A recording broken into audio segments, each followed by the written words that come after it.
Most of you won't remember this, but it wasn't like this in 1979.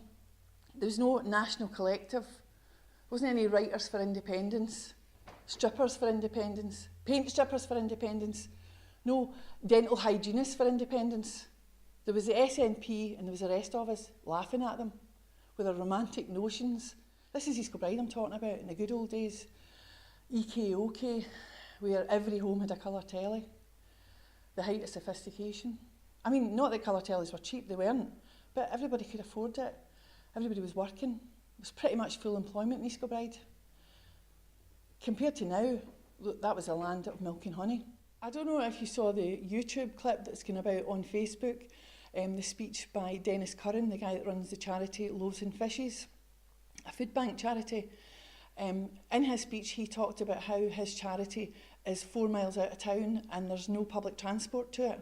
So that if people need food, if they need to feed their kids, they need to walk 4 miles, maybe in the pouring rain, with their kids, to get food to feed their kids. I mean, for fuck's sake, relocate your charity, Dennis. But what shocked me was the town that it's outside of is East Kilbride. East Kilbride. I mean, what went wrong? 35 years later, and look at the state of the place.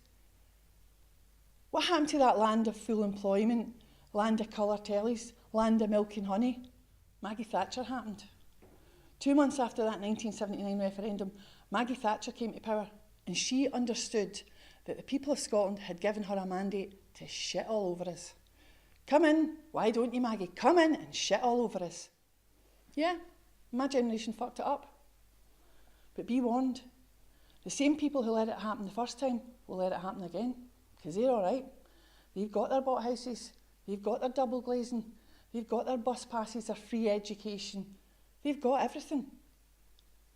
And they outnumber the young people, and they use their vote. The most important thing that we can do now is talk to those people, talk to that older generation. Convince them that what they're doing, it's not for them, it's for the kids, it's for the young generation. Talk to them, persuade them. They'll like it. They're lonely. This country is hoaching with milk and honey, and it's about time our young people had a wee shot at it.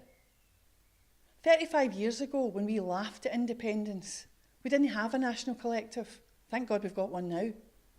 Because the young people of Scotland are coming to claim the milk and honey for all of us.